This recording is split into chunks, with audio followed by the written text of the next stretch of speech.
चलिए फाइनली हम लोग जितने भी हम लोगों को ट्रिग्नोमेट्री में नियम कानून के बारे में पढ़ने थे, है ना, फॉर्मूले के बारे में पढ़ने थे, हम लोगों ने पढ़ लिया है। चलिए अब सवाल है उस नियम कानून को, उस फॉर्मूले को यहाँ पे इस्तेमाल करने का। कैसे इस्तेमाल करेंगे देखा जाए यहाँ पे। और यहाँ पे हमारे सामने 3 सवाल है और ये तीनों सवाल आपके एनसीईआरटी बुक से लिया गया है। आप किसी बुक से ले सकते हैं, केवल मेरा मकसद ये है कि आपको कॉन्सेप्ट समझ में आ जाए कैसे बनता है ना। चलिए तो समझाने के लिए यहाँ पे आपके पास 3 अलग अलग प्रकार के सवाल हैं। तो जैसा जैसा कि हम लोग जैसा जैसा हम लोग फॉर्मूला पढ़े हैं उसी के हिसाब से आपके सामने सवाल भी आता जाएगा धीरे धीरे, है ना। चलिए देखा जाए यहाँ पे क्या लिखा हुआ है। लिखा हुआ है कि गिवन, अच्छा हाँ एक और चीज, सबसे पहली बात, हम लोग जो भी सवालों को सॉल्व करेंगे वो किस ट्रायंगल पे सॉल्व करने वाले हैं, राइट एंगल ट्रायंगल पे, है ना। चलिए तो आपके दिमाग में हमेशा क्या चलना चाहिए, राइट एंगल ट्रायंगल चलना चाहिए आगे। और जब राइट एंगल ट्रायंगल चलेगा तो आपके सामने परपेंडिकुलर, बेस और हाइपोटेनस तीनों आपके सामने आपके दिमाग में चलना चाहिए। चलिए देखिए क्या लिखा हुआ है। लिखा हुआ है कि given sec theta is equal to 13/12 calculate all other trigonometric ratios. आपके पास केवल एक का वैल्यू दिया हुआ है 13/12, किसका, sec थीटा का। इसके बदौलत आपको साइन का निकालना है, कॉस का निकालना है, टेन का निकालना है, कॉसेक का निकालना है और कॉट का निकालना है। कैसे निकालेंगे देखिए, यहीं पे आपको समझ में आएगा ट्रिग्नोमेट्री का क्या रोल है ना। देखिए ध्यान से। अच्छा एक बात बताइए हमको, सबसे पहले सॉल्यूशन यदि हम लोग इसका बनाना चाहें, चलिए शुरू करते हैं। सबसे पहले आपके सामने क्या दिया हुआ है, सेक थीटा का वैल्यू कितना दिया हुआ है, 13/12 दिया हुआ है। और जरा हमको एक बात बताइए तो सेक थीटा का क्या होता है रेशियो, सेक थीटा किसका रेसिप्रोकल, जल्दी बोलिए, कॉस थीटा का। और कॉस थीटा का क्या होता है, b/h होता है। तो ये किसका होगा, h/b। देखिए हमको भी याद नहीं है, सही बता रहे हैं, जो हालत अभी आपका है ना वही हालत मेरा भी है, लेकिन लेकिन हम क्या कर रहे हैं यहाँ पे आपको तरीका बता रहे हैं सवाल बनाने का।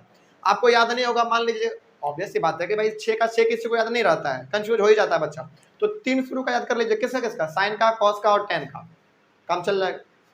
चलिए और आपको मालूम है कि कॉस का ये रेसिप्रोकल होता है सेक, हमको याद है कि कॉस का होता है b/h, तो इसका क्या होगा, h/b, सिंपल है ना। तो वही हालत मेरा भी है, क्या होगा इसका, h/b। चलिए आपको मालूम चल गया h/b होता है, यानी कि ये h/b।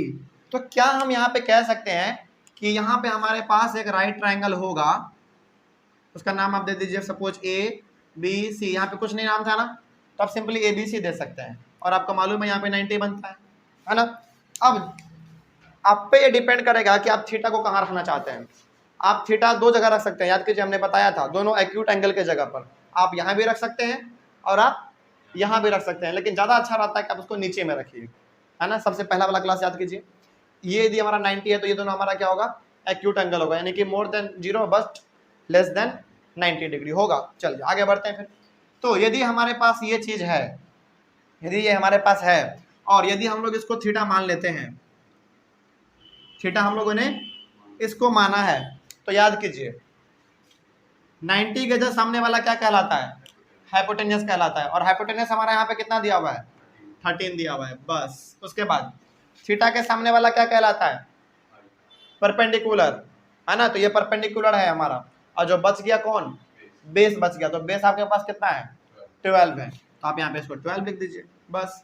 लेकिन यदि आप थीटा को यहाँ पे मानते ना, थीटा को यदि आप यहाँ पे मानते तो इसके सामने वाला हमारा क्या होता, परपेंडिकुलर होता। और ये कितना होता, ये तो हाइपोटेनस सेम रहेगा, तो बदलता नहीं है कभी। और ये वाला हमारा बन जाता बेस। तो वो भी आंसर सही आएगा, आंसर वो भी हमारा सही आएगा। बस ट्रायंगल को क्या करना पड़ता है, ऐसे अभी ऐसे है, ऐसे घुमाना पड़ता है बस, और कुछ नहीं करना पड़ता हमको। तो जहां पे अभी आप थीटा मान लीजिए ना, आंसर हमेशा सेम आना है। तो हमेशा आप कोशिश कीजिएगा कि नीचे माने, क्योंकि ये थोड़ा सा बनाने में ईजी रहता है ना, आसान सा लगता है, ह्यूमन बिहेवियर है ये, आसान सा लगता है। समझ में आ गया बात।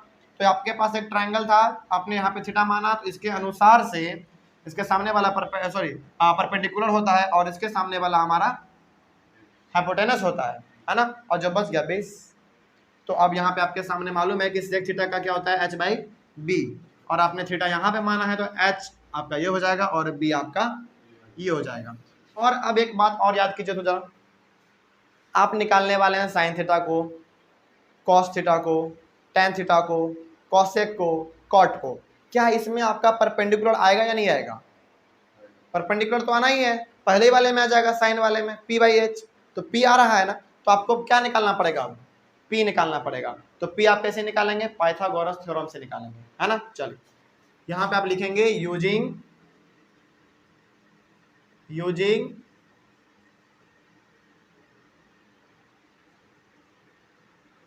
पाइथागोरस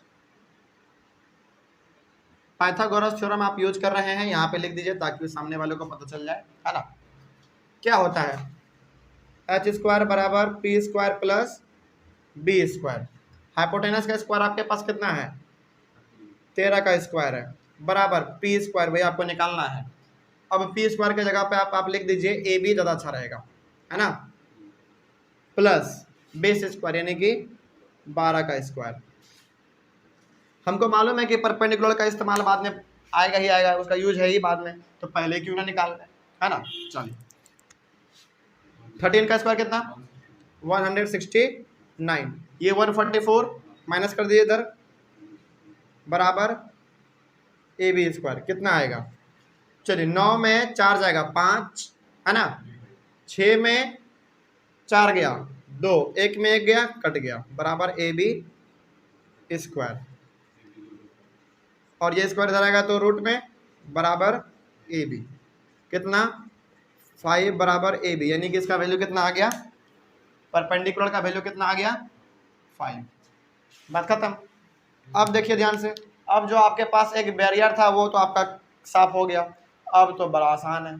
चलिए अब आप बताएंगे बारी बारी से, फटाफट एकदम फटाफट अंदाज में एकदम बताएंगे। यहाँ पे हमको क्या कहा गया है इसमें कि आपके पास भाई देखिए एक है, आप 5 को निकाल के दिखाइए।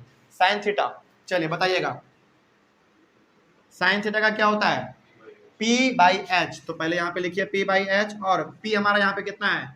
5, H कितना है? 13, बन गया। इतना ही आसान है बस, इसके अलावा कुछ नहीं है इसमें। उसके बाद कॉस थीटा क्या होता है? B बाई एच, B कितना है? 12, H कितना है? 13, खत्म। tan थीटा कितना होता है? कितना? P by B, very good. P कितना है? 5, बेस कितना है? 12, हो गया। उसके बाद आता है हमारा कॉसेक थीटा। कॉसेक थीटा क्या होता है? h बाई पी, एच कितना है? 13, पी कितना है? 5, हो गया। और सेक तो निकालना नहीं है क्योंकि तो ऑलरेडी यहाँ पे दिया हुआ था सेक। अच्छा सेक का क्या होता? सेक का होता क्या है? h by B, h by B यानी कि 13 बाई 12, वही तो दिया हुआ है, तो वो नहीं निकालना है, सवाल में ऑलरेडी गिवन है। उसके बाद कौन बच गया हमारा? कॉट थीटा, क्या होता है? इसका रेसिप्रोकल, है ना, इसका रेसिप्रोकल b बाई p, कितना है? 20, 12, परपेंडिकुलर 5, बन गया। बस यही करना था आपको इसमें, इसके अलावा कुछ नहीं है। समझ में आ रहा है कितना आसान है ना। तो यदि आपको कोई एक दिया हुआ है तो पाइथागोरस थ्योरम लगा के आप पहले उसका तीसरा निकाल लीजिए। तीसरा निकालने के बाद आपको मालूम है सभी का क्या क्या रेशियो होता है, बस लिखते जाइए, तो हम खत्म। आगे ये वाला, हाँ बच्चे कंफ्यूज होते हैं कि सर इसमें साइन थीटा के जगह पे ए दे दिया, अरे भाई ए भूल जाओ, थीटा मान लो ना। लेकिन हाँ इसका भी इंपॉर्टेंस है, क्या इंपॉर्टेंस है समझेंगे अभी हम लोग, देखिए। लेकिन हाँ फिलहाल कुछ देर के लिए आप मानिए कि यहाँ पे ए है ही नहीं, यहाँ पे थीटा दिया हुआ है। क्या दिया हुआ है? थीटा दिया हुआ है। तो आप कैसे बनाएंगे इसको, देखा जाए। आपके पास तरीका ये होना चाहिए, आपको मालूम है कि राइट एंगल का जरूरत पड़ेगा, तो पहले बना लीजिए। सबसे पहले नाम आप दे सकते हैं इसका, हाँ अब आपको यहाँ पे समझ में आएगा। देखिए ध्यान से, नाम अब हम यहाँ पे कैसे देने वाले हैं। यहाँ पे क्या होता है हमारा, बताइए। साइन थीटा होता है ना, लेकिन यहाँ पे क्या दिया हुआ है? थीटा की जगह पे ए दिया हुआ है, तो ये आपको बता रहा है कि आप जहाँ पे ए दीजिएगा ना वहीं पे आपको थीटा भी देना पड़ेगा। समझ रहे बात को आप? तो चलिए हम लोग हमेशा चूंकि नीचे में मानते हैं थीटा को, तो आप यहाँ पे क्या मान लीजिए? ए, यहाँ पे क्या मान लीजिए? बी, यहाँ पे क्या मान लीजिए? सी, और यहीं पे आपका क्या होगा? थीटा मान लो, सिंपल। समझ रहे बात को? तो ये फालतू में नहीं लिखा हुआ था, ये आपको एक हिंट दे रहा है कि जहां पे आपका ए होगा वहीं पे आपका थीटा भी होगा। ठीक है, बी का था तो बी पे लेते हम लोग, यहाँ पे लेते, यहाँ पे लेते, कोई डाउट इसमें? चलिए, तो इतना तो हमारा क्लियर हो गया। आगे बढ़ते हैं फिर। और यहाँ पे साइन का कहा था, यानी कि साइन का क्या होता है, सॉल्यूशन बनाते हैं पहले इसका। साइन ए का वैल्यू दिया हुआ है 3/4, और आपको मालूम है कि साइन का होता क्या है, P/H। तो बताइए जरा ध्यान से, अब ये हो गया हमारा P और ये हो गया H। तो इसके हिसाब से हमारा यहाँ पे आपको मालूम है कि 90 तो हमारा होगा ही, है ना। तो 90 के सामने वाला जस्ट क्या, हाइपोटेनस, है ना। तो हाइपोटेनस का कितना दिया हुआ है यहाँ पे, 4 दिया हुआ है, वो तो आपको लिखना ही पड़ेगा। हाइपोटेनस कभी चेंज नहीं होता है, वो हमेशा ऑलवेज सेम रहता है। और परपेंडिकुलर आपका कौन होगा, BC वाला होगा। क्यों, क्योंकि ये थीटा के जस्ट सामने, और सामने वाला ही हमारा परपेंडिकुलर होता है। तो ये हमारा कितना हो गया, 3। और इसमें क्या पूछा गया है, पूछा गया है cos A और tan A, यानी कि ये पूछा जा रहा है cos थीटा और tan थीटा, ये आपसे पूछ रहा है इनडायरेक्टली। तो अब जरा बताइए आप, cos थीटा जब आप निकालेंगे तो B/H आएगा ना, यानी कि B आएगा ना, तो बेस का जरूरत पड़ेगा आपको, तो बेस आपको निकालना पड़ेगा। तो सबसे पहले कोई भी काम करने से पहले ना आप पाइथागोरस थ्योरम से लगा के जो तीसरा साइड बचा हुआ है उसको निकाल लीजिए, क्योंकि उसका इस्तेमाल बाद में होने ही वाला होगा, एकदम गारंटी है, होना ही है, होना ही है। तो आप पाइथागोरस थ्योरम लगा के उसको निकाल लीजिए पहले,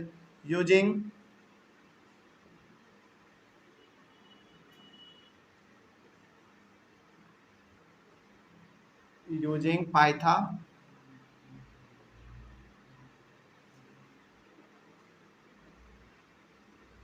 थ्योरम।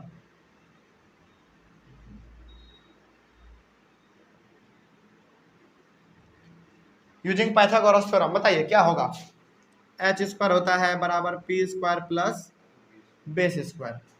चलिए h² यानी कि कितना, 4 का स्क्वायर बराबर 3 का स्क्वायर प्लस बेस, बेस की जगह पे आप अब AB लिख सकते हैं, है ना। AB लिखिए या फिर BA लिखिए, बात तो सेम ही है। चलिए 4 4 जा 16, ये तो 9 हो जाएगा, इधर लेके आ जाइए, कितना, -9 बराबर AB² कितना होगा, 7 ना। चलिए, तो ये हो गया आपका 7 बराबर AB² और √7 बराबर AB, यानी कि बेस आपका कितना आ गया, √7 आ गया। आ सकता है, रूट में भी आ सकता है, इसमें घबराने वाली बात नहीं है, ठीक ना। आ गया। अब आपसे क्या पूछा गया है भाई, पूछा गया है आपसे cos A का और tan A का, है ना, यानी कि cos थीटा और tan थीटा का पूछा गया है। चलिए, क्या होता है, cos A का क्या होगा, B/H होता है, तो इसका होता है B/H, और बेस हमारा इसमें कितना है, √7, और H कितना है, H है 4, हो गया √7/4। चलिए, कोई समस्या इसमें, समझ में आ रहा है। आगे फिर कौन सा है, tan A, ये भी आसान है। इसका क्या होता है, P/B होता है, P/B, P कितना है 3, B कितना है √7, हो गया। चलिए, बस इतना ही करना था इसमें, और कुछ नहीं है।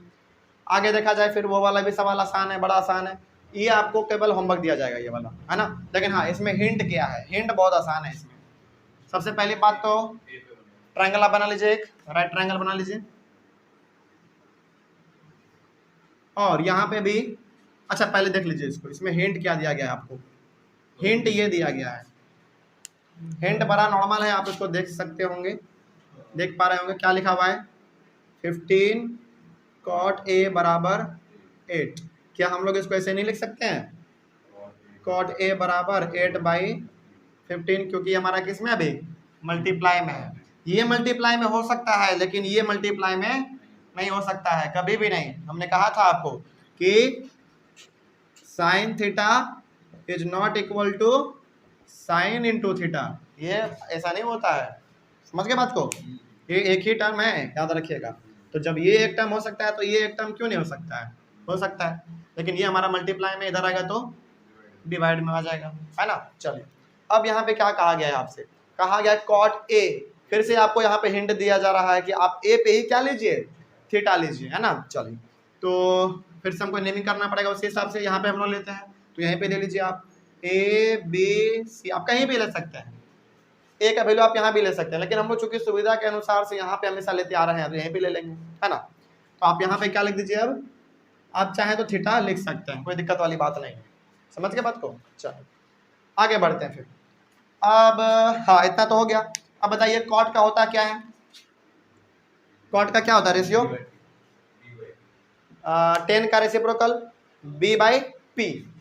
तो ये हो गया हमारा b और ये हो गया हमारा p। तो बेस कितना हो गया आपका 8, बेस हो गया 8 और p कितना हो गया आपका 15। तो ये हो गया आपका टोटल, ये वाला अंदर वाला 50। ठीक है, हाँ अब तो बन जाएगा। देख लीजिए अब ध्यान से, यहाँ पे आपके पास बेस है, आपके पास परपेंडिकुलर भी है 15, क्या हाइपोटेनस अब नहीं निकलेगा पाइथागोरस थ्योरम से। और जब आपका पाइथागोरस थ्योरम से हाइपोटेनस निकल जाएगा तो उसी प्रकार से आप साइन ए और सेक ए निकाल लेंगे, जैसा कि आपने इस वाले में निकाला था। हो जाएगा, तो वो आपके लिए होमवर्क है, हो जाएगा। चलिए, तो यहाँ पे आपने ये समझ लिया कि किस प्रकार से हम लोग अपने कुछ नियम कानून को लगाकर सवालों को सॉल्व कर सकते हैं, है ना। ये तो अभी बच्चा वाला था, अभी हम लोग और इसके बड़े बड़े लेवल को सॉल्व करते चलेंगे, है ना। चलिए, तो और भी हम लोग गहराई से सवाल को समझेंगे, और भी हमारे पास अलग अलग सवाल हैं, उसको भी हम लोग समझने की कोशिश करेंगे। तो आई होप आपको समझ में आ गया होगा ये वाला चीज़, और ये बड़ा आसान भी था क्योंकि जो भी आपने नियम कानून पढ़े हैं वही चीज़ इसमें हम लोगों ने लागू किया है। चलिए, तो मिलते हैं फिर हम लोग अपने अगले वाले क्लास में। Thank you very much and have a nice day. और आप इसका एक बार स्क्रीनशॉट ले लीजिए। चलिए, तो थैंक यू वेरी मच, मिलते हैं फिर हम लोग अपने अगले वाले क्लास में।